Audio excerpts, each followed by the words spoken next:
சற்று முன் வெளியான முக்கிய அறிவிப்பின்படி இன்று பந்த். தமிழகத்தில் அரசு பேருந்துகள் வழக்கம் போல் இயங்கும். செய்தியை முழுமையாக கேட்கறதுக்கு முன்னாடி நம்ம சேனலை சப்ஸ்கிரைப் பண்ணலாம். சப்ஸ்கிரைப் பண்ணிக்கோங்க. மறக்காம பெல் பட்டனை கிளிக் பண்ணிக்கோங்க. அப்பதான் நம்மளுடைய அப்டேட்டட் நியூஸ் உங்களுக்கு உடனுக்குடன் வந்து சேரும். இன்று நாடு முழுவதும் பாரத் பந்த் பொது வேலை நிறுத்தம் அறிவிக்கப்பட்டுள்ள நிலையில் தமிழகத்தில் எந்த விதமான பாதிப்பும் இல்லாமல் அரசு பேருந்துகள் இயக்கப்படும் என தமிழ்நாடு அரசு அறிவித்துள்ளது. தமிழ்நாட்டில் எவ்வித பாதிப்பும் இல்லாமல் பேருந்துகளை இயக்குவது குறித்து அனைத்து போக்குவரத்து மேலாண் இயக்குநர்களுக்கு போக்குவரத்து துறை கூடுதல் தலைமைச் செயலாளர் அறிவுறுத்தியுள்ளார். தினசரி கால அட்டவணையின்படி எந்தவித பாதிப்பும் இல்லாமல் பேருந்துகளை இயக்க நடவடிக்கை எடுக்க வேண்டும். பேருந்துகளை பணிமனைக்கு உள்ளே தான் நிறுத்தி வைக்க வேண்டும் என அவர் அறிவுறுத்தியுள்ளார். பேருந்துகள் இயக்கப்படுவதை தடுத்தால் காவல்துறையினரிடம் தகவல் தெரிவிக்க வேண்டும் எனவும், பேருந்துகள் இயக்கம் தொடர்பான தகவல்களை 1 மணி நேரத்திற்கு ஒரு முறை அறிக்கையாக அனுப்ப வேண்டும் எனவும் அவர் அதிகாரிகளுக்கு உத்தரவு பிறப்பித்துள்ளார். பேருந்துகளை இயக்குவதற்கான மாற்று ஏற்பாடுகளை மேற்கொள்ள வேண்டும் என தெரிவித்த அவர், மாநிலங்களுக்கு இடையே இயக்கப்படும் பேருந்து வழித்தடத்தில் கூடுதல் கவனம் செலுத்த வேண்டும் என கூறியுள்ளார். போக்குவரத்து கோட்ட அலுவலகங்கள் மற்றும் மண்டல அலுவலகங்களில் கட்டுப்பாட்டு அறைக்கு அதிகாரியை நியமித்து பேருந்து இயக்கத்தை கண்காணிக்க வேண்டும் என தெரிவித்துள்ளார். அரசு அலுவலகங்கள், மருத்துவமனைகள் ஆகிய இடங்களில் பேருந்துகள் முழுமையாக இயக்கப்படுவதை மேலாண் இயக்குநர்கள் உறுதி செய்ய வேண்டும் என அறிவுறுத்தியுள்ளார் என்று தகவல் வெளியாகியுள்ளது.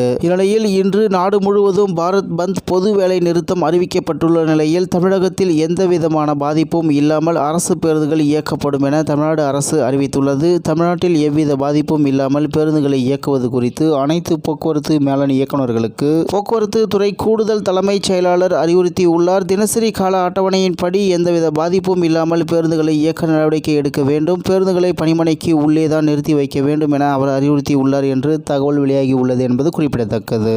இத்துடன் இன்றைய முக்கிய செய்தி நிறைவேறுகிறது. மேலும் இது போன்ற செய்திகளை உடனுக்குடன் தெரிந்து கொள்ள ஆர்கே நியூஸ் தமிழ்நாடு சேனலுடன் இணைந்திருங்கள். நன்றி, வணக்கம்.